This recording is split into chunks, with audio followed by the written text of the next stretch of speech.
A Christmas Carol, in prose being A Ghost Story of Christmas, written by Charles Dickens, narrated by George Willson. Preface. I have endeavored in this ghostly little book to raise the ghost of an idea, which shall not put my readers out of humor with themselves, with each other, with the season, or with me. May it haunt their houses pleasantly, and no one wish to lay it. Their faithful friend and servant, C.D. December 1843. Stave 1. Marley's Ghost. Marley was dead to begin with. There is no doubt whatever about that. The register of his burial was signed by the clergyman, the clerk, the undertaker, and the chief mourner. Scrooge signed it, and Scrooge's name was good upon change for anything he chose to put his hand to. Old Marley was dead as a doornail. Mind, I don't mean to say that I know, of my own knowledge, what there is particularly dead about a doornail.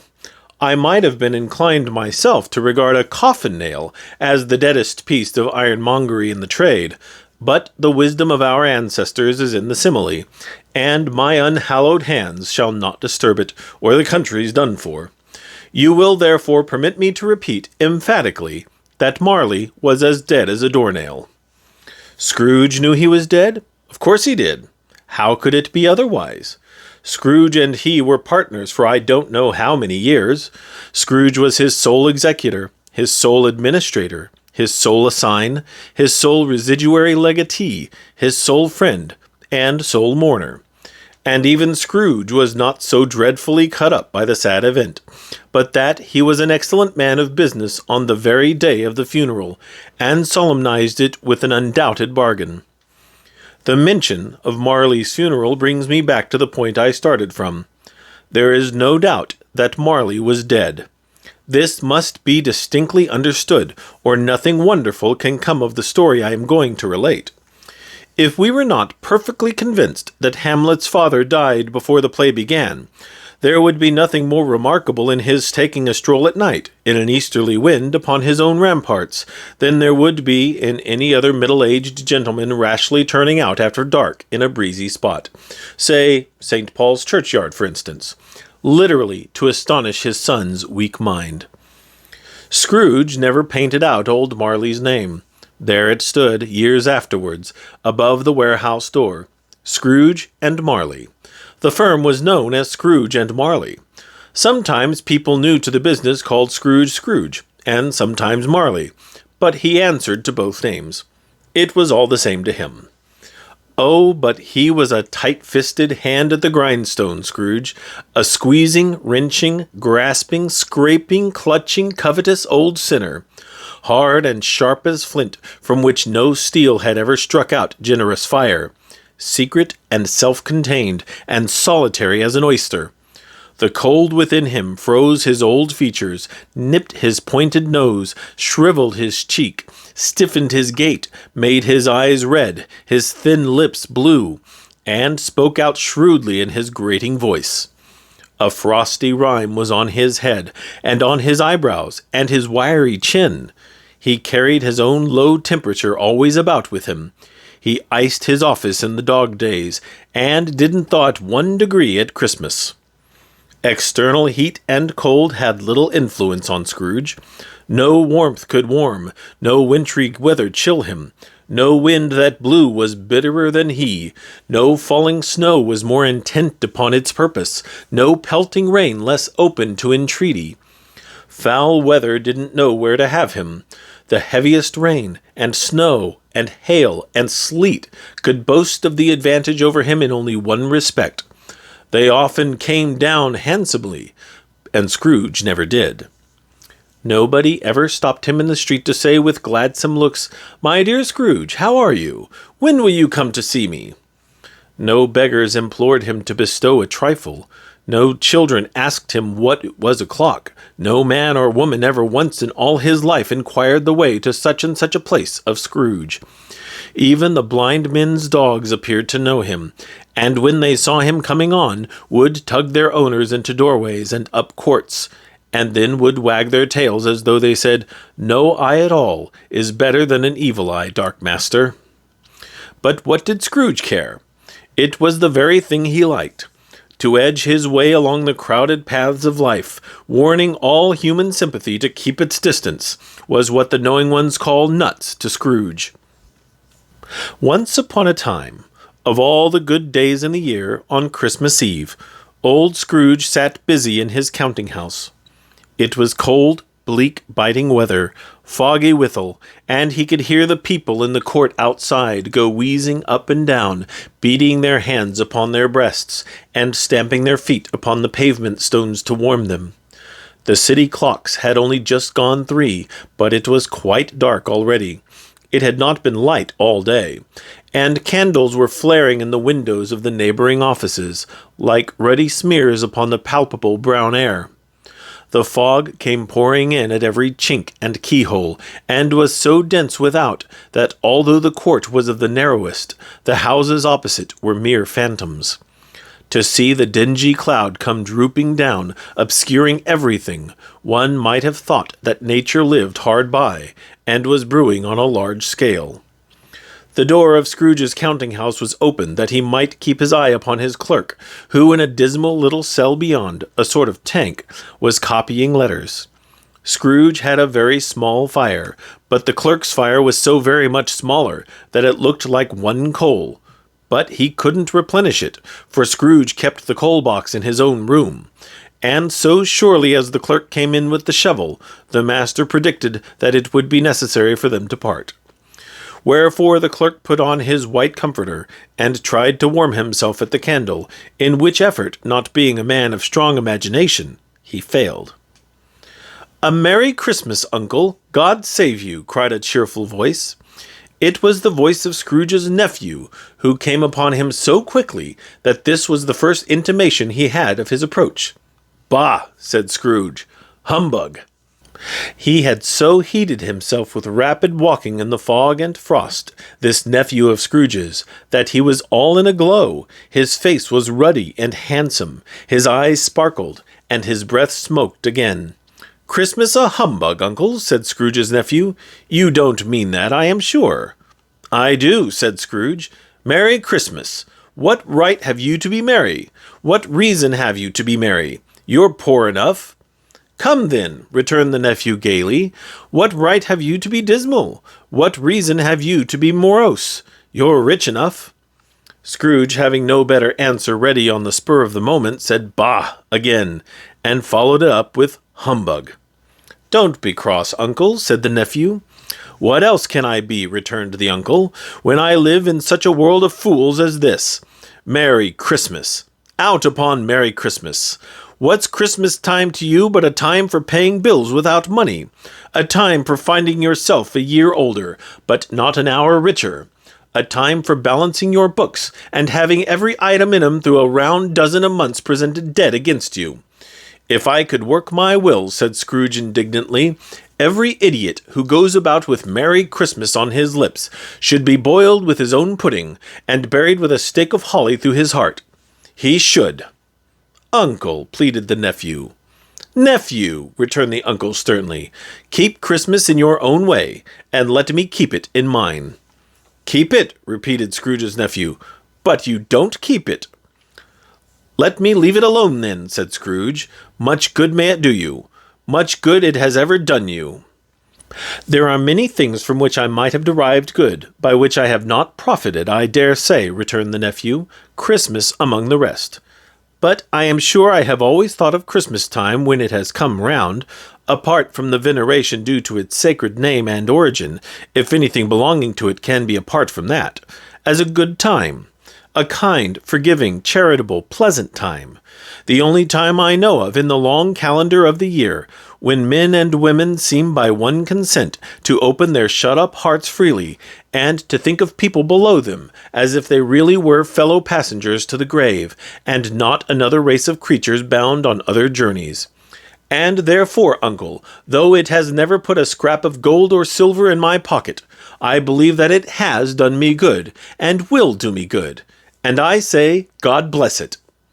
The clerk in the tank involuntarily applauded. Becoming immediately sensible of the impropriety, he poked the fire and extinguished the last frail spark forever. "Let me hear another sound from you," said Scrooge, "and you'll keep your Christmas by losing your situation. You're quite a powerful speaker, sir," he added, turning to his nephew. "I wonder you don't go into Parliament." "Don't be angry, uncle. Come, dine with us tomorrow."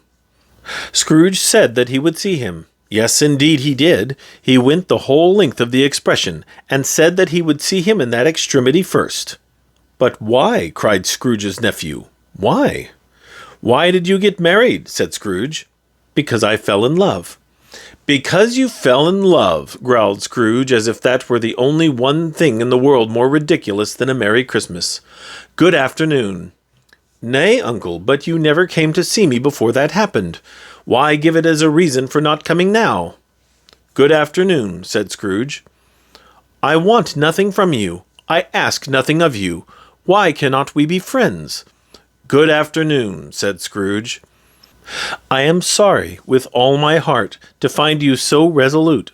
We have never had any quarrel to which I have been a party, but I have made the trial an homage to Christmas, and I'll keep my Christmas humor to the last. So, a Merry Christmas, uncle." "Good afternoon," said Scrooge.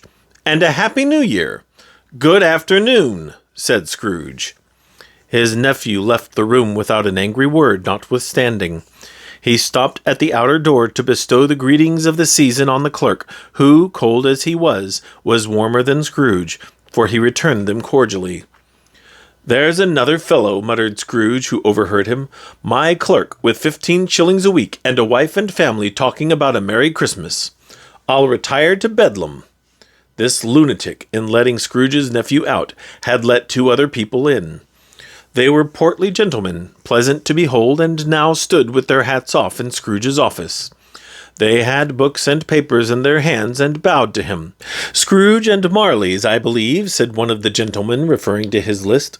"Have I the pleasure of addressing Mr. Scrooge or Mr. Marley?" "Mr. Marley has been dead these 7 years," Scrooge replied. "He died 7 years ago, this very night." "We have no doubt his liberality is well represented by his surviving partner," said the gentleman, presenting his credentials. It certainly was, for they had been 2 kindred spirits. At the ominous word liberality, Scrooge frowned and shook his head, and handed the credentials back. "At this festive season of the year, Mr. Scrooge," said the gentleman, taking up a pen, "it is more than usually desirable that we should make some slight provision for the poor and destitute, who suffer greatly at the present time. Many thousands are in want of common necessaries. Hundreds of thousands are in want of common comforts, sir." "Are there no prisons?" asked Scrooge. "Plenty of prisons," said the gentleman, laying down the pen again. "And the Union workhouses?" demanded Scrooge. "Are they still in operation?" "They are still," returned the gentleman. "I wish I could say they were not." "The treadmill and the poor law are in full vigor, then?" said Scrooge. "Both are very busy, sir." "Oh, I was afraid, from what you said at first, that something had occurred to stop them in their useful course," said Scrooge. "I'm very glad to hear it." "Under the impression that they scarcely furnish Christian cheer of mind or body to the multitude," returned the gentleman, "a few of us are endeavoring to raise a fund to buy the poor some meat and drink and means of warmth. We choose this time because it is a time, of all others, when want is keenly felt, and abundance rejoices. What shall I put you down for?" "Nothing," Scrooge replied. "You wish to be anonymous?" "I wish to be left alone," said Scrooge. "Since you ask me what I wish, gentlemen, that is my answer. I don't make merry myself at Christmas, and I can't afford to make idle people merry. I help to support the establishments I have mentioned. They cost enough, and those who are badly off must go there." "Many can't go there, and many would rather die." "If they would rather die," said Scrooge, "they had better do it, and decrease the surplus population. Besides—" "Excuse me, I don't know that." "But you might know it," observed the gentleman. "It's not my business," Scrooge returned. "It's enough for a man to understand his own business and not to interfere with other people's. Mine occupies me constantly. Good afternoon, gentlemen." Seeing clearly that it would be useless to pursue their point, the gentlemen withdrew. Scrooge resumed his labours with an improved opinion of himself, and in a more facetious temper than was usual with him. Meanwhile the fog and darkness thickened so that people ran about with flaring links, proffering their services to go before horses and carriages and conduct them on their way.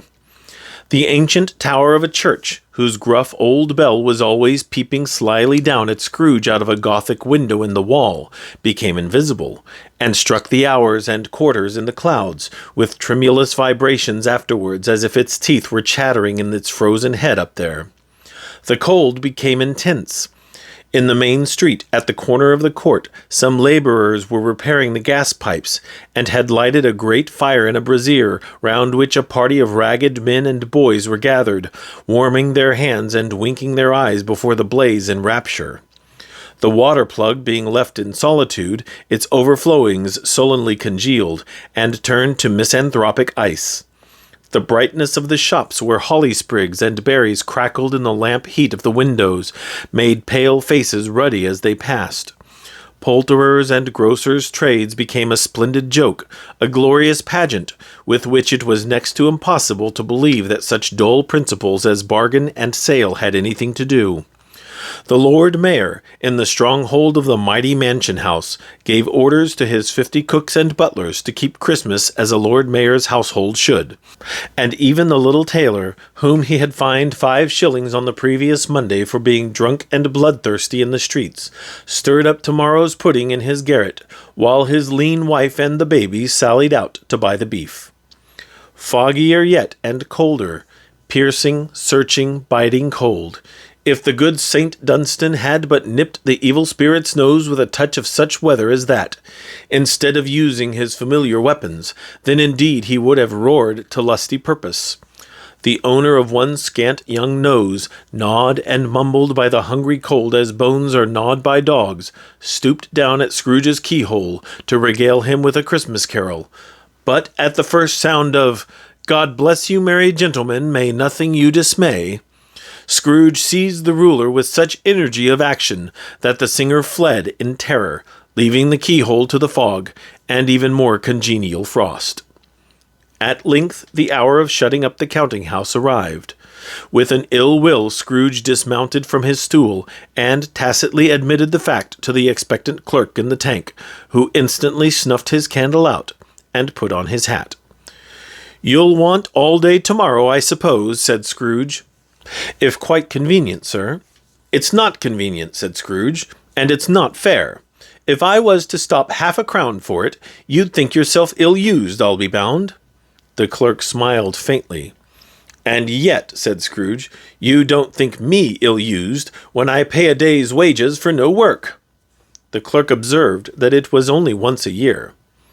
"A poor excuse for picking a man's pocket every 25th of December," said Scrooge, buttoning his greatcoat to the chin. "But I suppose you must have the whole day. Be here all the earlier next morning." The clerk promised that he would, and Scrooge walked out with a growl. The office was closed in a twinkling, and the clerk, with the long ends of his white comforter dangling below his waist, for he boasted no greatcoat, went down a slide on Cornhill at the end of a lane of boys 20 times in honor of its being Christmas Eve, and then ran home to Camden Town as hard as he could pelt to play at Blindman's Bluff.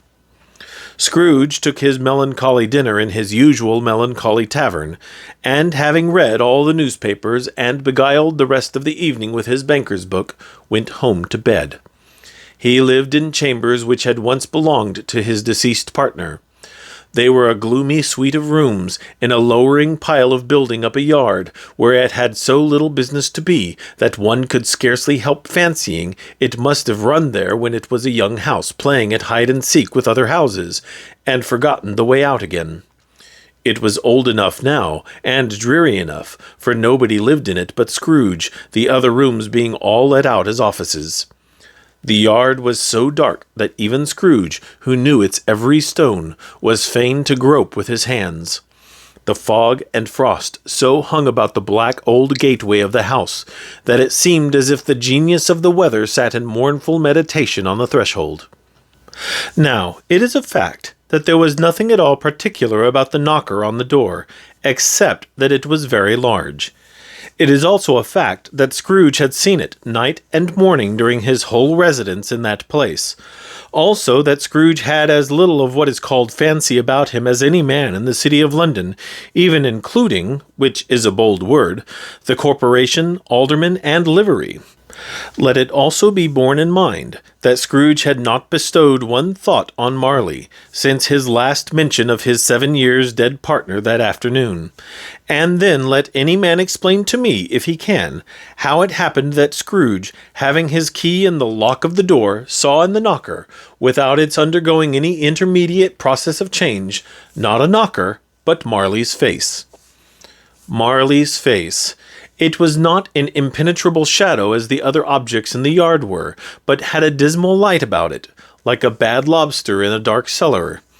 It was not angry or ferocious, but looked at Scrooge as Marley used to look, with ghostly spectacles turned up on its ghostly forehead. The hair was curiously stirred as if by breath or hot air, and, though the eyes were wide open, they were perfectly motionless. That and its livid color made it horrible. But its horror seemed to be in spite of the face and beyond its control, rather than a part of its own expression. As Scrooge looked fixedly at this phenomenon, it was a knocker again.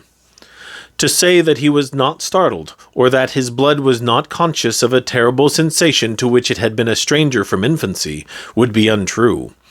But he put his hand upon the key he had relinquished, turned it sturdily, walked in, and lighted his candle.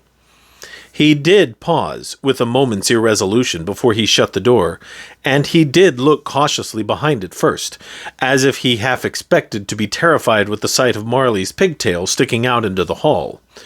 But there was nothing on the back of the door, except the screws and nuts that held the knocker on, so he said "Pooh-pooh," and closed it with a bang. The sound resounded through the house like thunder. Every room above, and every cask in the wine merchant's cellars below, appeared to have a separate peal of echoes of its own. Scrooge was not a man to be frightened by echoes. He fastened the door, and walked across the hall, and up the stairs, slowly too, trimming his candle as he went. You may talk vaguely about driving a coach and six up a good old flight of stairs, or through a bad young Act of Parliament, but I mean to say you might have got a hearse up that staircase, and taken it broadways, with the splinter bar towards the wall, and the door towards the balustrades, and done it easy. There was plenty of width for that, and room to spare, which is perhaps the reason why Scrooge thought he saw a locomotive hearse going on before him in the gloom. Half a dozen gas lamps out of the street wouldn't have lighted the entry too well, so you may suppose that it was pretty dark with Scrooge's dip. Up Scrooge went, not caring a button for that. Darkness is cheap, and Scrooge liked it. But before he shut his heavy door, he walked through his rooms to see that all was right. He had just enough recollection of the face to desire to do that. Sitting room, bedroom, lumber room, all as they should be. Nobody under the table, nobody under the sofa, a small fire in the grate, spoon and basin ready, and the little saucepan of gruel (Scrooge had a cold in his head) upon the hob. Nobody under the bed, nobody in the closet, nobody in his dressing-gown, which was hanging up in a suspicious attitude against the wall. Lumber room as usual, old fire guard, old shoes, 2 fish baskets, washing stand on 3 legs, and a poker. Quite satisfied, he closed his door and locked himself in. Double-locked himself in, which was not his custom. Thus secured against surprise, he took off his cravat, put on his dressing-gown and slippers and his nightcap, and sat down before the fire to take his gruel. It was a very low fire indeed, nothing on such a bitter night. He was obliged to sit close to it and brood over it before he could extract the least sensation of warmth from such a handful of fuel. The fireplace was an old one, built by some Dutch merchant long ago, and paved all round with quaint Dutch tiles, designed to illustrate the Scriptures. There were Cains and Abels, Pharaoh's daughters, queens of Sheba, angelic messengers descending through the air on clouds like feather-beds, Abrahams, Belshazzars, apostles putting off to sea in butter boats, hundreds of figures to attract his thoughts. And yet that face of Marley, 7 years dead, came like the ancient prophet's rod, and swallowed up the whole. If each smooth tile had been a blank at first, with power to shape some picture on its surface from the disjointed fragments of his thoughts, there would have been a copy of old Marley's head on every one. "Humbug," said Scrooge, and walked across the room. After several turns, he sat down again.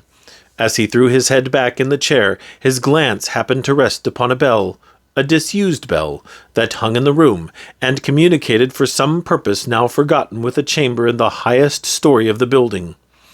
It was with great astonishment, and with a strange inexplicable dread, that as he looked, he saw this bell begin to swing.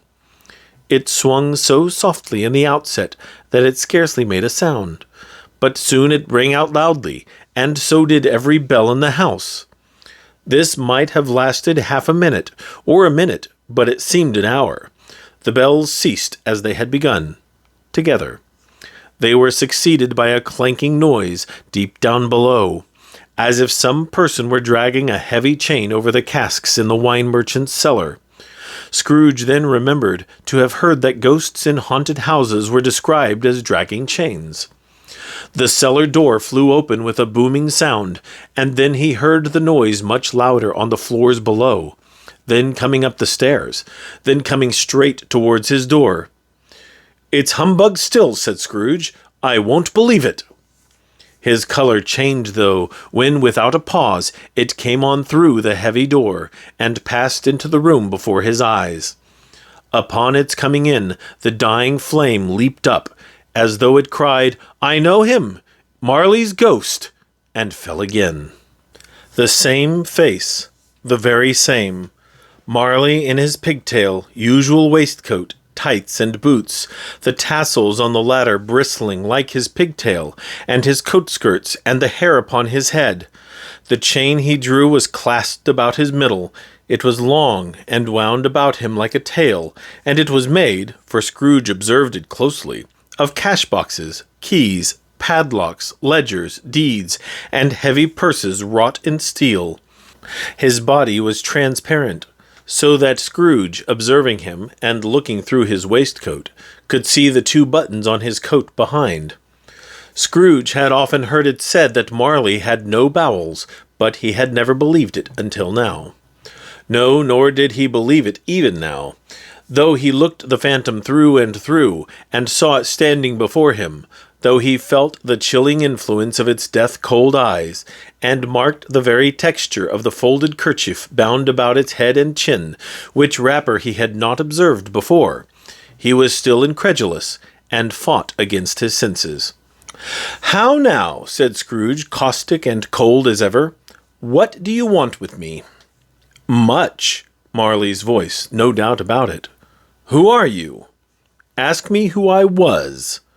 "Who were you, then?" said Scrooge, raising his voice. "You're particular, for a shade." He was going to say "to a shade," but substituted this as more appropriate. "In life, I was your partner, Jacob Marley." Can you sit down?" asked Scrooge, looking doubtfully at him. "I can." "Do it, then." Scrooge asked the question because he didn't know whether a ghost so transparent might find himself in a condition to take a chair, and felt that, in the event of its being impossible, it might involve the necessity of an embarrassing explanation. But the ghost sat down on the opposite side of the fireplace, as if he were quite used to it. "You don't believe in me," observed the ghost. "I don't," said Scrooge. "What evidence would you have of my reality beyond that of your senses?" "I don't know," said Scrooge. "Why do you doubt your senses?" "Because," said Scrooge, "a little thing affects them. A slight disorder of the stomach makes them cheats. You may be an undigested bit of beef, a blot of mustard, a crumb of cheese, a fragment of an underdone potato. There is more of gravy than of grave about you, whatever you are." Scrooge was not much in the habit of cracking jokes, nor did he feel in his heart by any means waggish then. The truth is that he tried to be smart, as a means of distracting his own attention, and keeping down his terror, for the spectre's voice disturbed the very marrow in his bones. To sit staring at those fixed glazed eyes in silence for a moment would play, Scrooge felt, the very deuce with him. There was something very awful, too, in the spectre's being provided with an infernal atmosphere of its own. Scrooge could not feel it himself, but this was clearly the case, for though the ghost sat perfectly motionless, its hair and skirts and tassels were still agitated as by the hot vapor from an oven. "You see this toothpick," said Scrooge, returning quickly to the charge for the reason just assigned, and wishing, though it were only for a second, to divert the vision's stony gaze from himself. "I do," replied the ghost. "You are not looking at it," said Scrooge. "But I see it," said the ghost, notwithstanding. "Well," returned Scrooge, "I have but to swallow this, and be for the rest of my days persecuted by a legion of goblins, all of my own creation. Humbug, I tell you, humbug." At this, the spirit raised a frightful cry, and shook its chain with such a dismal and appalling noise, that Scrooge held on tight to his chair to save himself from falling in a swoon. But how much greater was his horror, when the phantom, taking off the bandage round its head, as if it were too warm to wear indoors, its lower jaw dropped down upon its breast. Scrooge fell upon his knees and clasped his hands before his face. "Mercy," he said, "dreadful apparition, why do you trouble me?" "Man of the worldly mind," replied the ghost, "do you believe in me or not?" "I do," said Scrooge. "I must. But why do spirits walk the earth? And why do they come to me?" "It is required of every man," the ghost returned, "that the spirit within him should walk abroad among his fellow men, and travel far and wide, and if that spirit goes not forth in life, it is condemned to do so after death. It is doomed to wander through the world. Oh, woe is me, and witness what it cannot share, but might have shared on earth, and turned to happiness." Again the spectre raised a cry, and shook its chain, and wrung its shadowy hands. "You are fettered," said Scrooge, trembling. "Tell me why." "I wear the chain I forged in life," replied the ghost. "I made it link by link, and yard by yard. I girded it on of my own free will, and of my own free will I wore it. Is its pattern strange to you?" Scrooge trembled more and more. "Or would you know," pursued the ghost, "the weight and length of the strong coil you bear yourself? It was full as heavy and as long as this 7 Christmas Eves ago. You have labored on it since. It is a ponderous chain."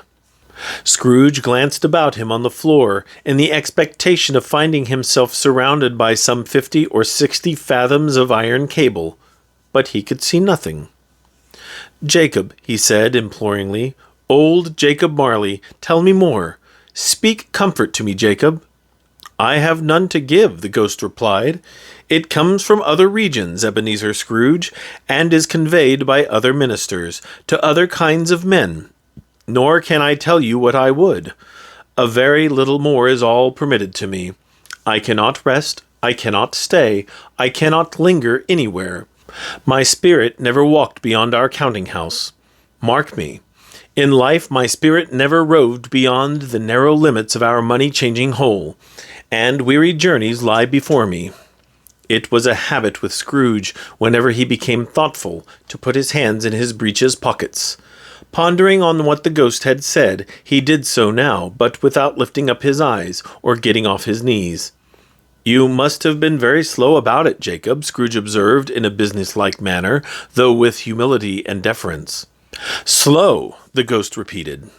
7 years dead," mused Scrooge, "and traveling all the time." "The whole time," said the ghost. "No rest, no peace. Incessant torture of remorse." "You travel fast?" said Scrooge. "On the wings of the wind," replied the ghost. "You might have got over a great quantity of ground in 7 years," said Scrooge.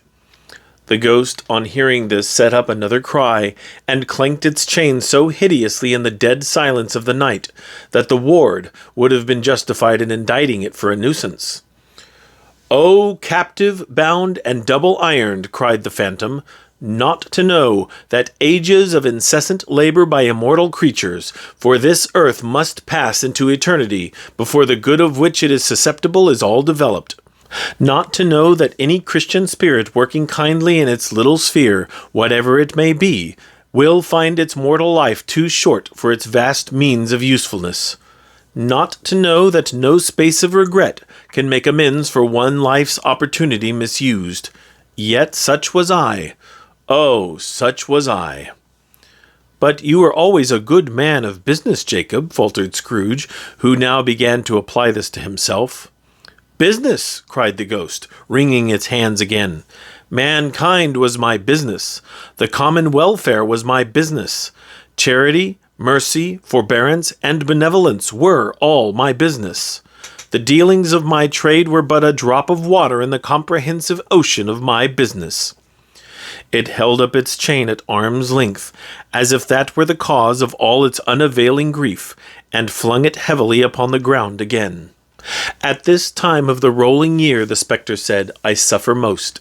Why did I walk through crowds of fellow beings with my eyes turned down, and never raise them to that blessed star which led the wise men to a poor abode? Were there no poor homes to which its light would have conducted me?" Scrooge was very much dismayed to hear the spectre going on at this rate, and began to quake exceedingly. "Hear me," cried the ghost. "My time is nearly gone." "I will," said Scrooge. "But don't be hard upon me. Don't be flowery, Jacob, pray. How it is that I appear before you in a shape that you can see, I may not tell. I have sat invisible beside you many and many a day." It was not an agreeable idea. Scrooge shivered and wiped the perspiration from his brow. "That is no light part of my penance," pursued the ghost. "I am here tonight to warn you that you have yet a chance and hope of escaping my fate. A chance and hope of my procuring Ebenezer." "You were always a good friend to me," said Scrooge. "Thank ye." "You will be haunted," resumed the ghost, "by 3 spirits." Scrooge's countenance fell almost as low as the ghost's had done. "Is that the chance and hope you mentioned, Jacob?" he demanded in a faltering tone. "It is." I think I'd rather not," said Scrooge. "Without their visits," said the ghost, "you cannot hope to shun the path I tread. Expect the first tomorrow, when the bell tolls 1. "Couldn't I take 'em all at once and have it over, Jacob?" hinted Scrooge. "Expect the second on the next night at the same hour. The third upon the next night, when the last stroke of 12 has ceased to vibrate. Look to see me no more, and look that, for your own sake, you remember what has passed between us." When it had said these words, the spectre took its wrapper from the table, and bound it round its head as before. Scrooge knew this by the smart sound its teeth made, when the jaws were brought together by the bandage. He ventured to raise his eyes again, and found his supernatural visitor confronting him in an erect attitude, with its chain wound over and about its arm. The apparition walked backward from him, and at every step it took, the window raised itself a little, so that when the spectre reached it, it was wide open. It beckoned Scrooge to approach, which he did. When they were within 2 paces of each other, Marley's ghost held up its hand, warning him to come no nearer. Scrooge stopped, not so much in obedience as in surprise and fear, for on the raising of the hand he became sensible of confused noises in the air, incoherent sounds of lamentation and regret, wailings inexpressibly sorrowful and self-accusatory. The spectre, after listening for a moment, joined in the mournful dirge, and floated out upon the bleak dark night. Scrooge followed to the window, desperate in his curiosity. He looked out. The air was filled with phantoms, wandering hither and thither in restless haste, and moaning as they went. Every one of them wore chains like Marley's ghost. Some few, they might be guilty governments, were linked together. None were free. Many had been personally known to Scrooge in their lives. He had been quite familiar with one old ghost, in a white waistcoat, with a monstrous iron safe attached to its ankle, who cried piteously at being unable to assist a wretched woman with an infant, whom it saw below upon a doorstep. The misery with them all was, clearly, that they sought to interfere for good in human matters, and had lost the power forever. Whether these creatures faded to mist, or mist enshrouded them, he could not tell, but they and their spirit voices faded together, and the night became as it had been when he walked home. Scrooge closed the window, and examined the door by which the ghost had entered. It was double-locked, as he had locked it with his own hands, and the bolts were undisturbed. He tried to say humbug, but stopped at the first syllable. And being, from the emotion he had undergone, or the fatigues of the day, or his glimpse of the invisible world, or the dull conversation of the ghost, or the lateness of the hour, much in need of repose, went straight to bed without undressing, and fell asleep upon the instant.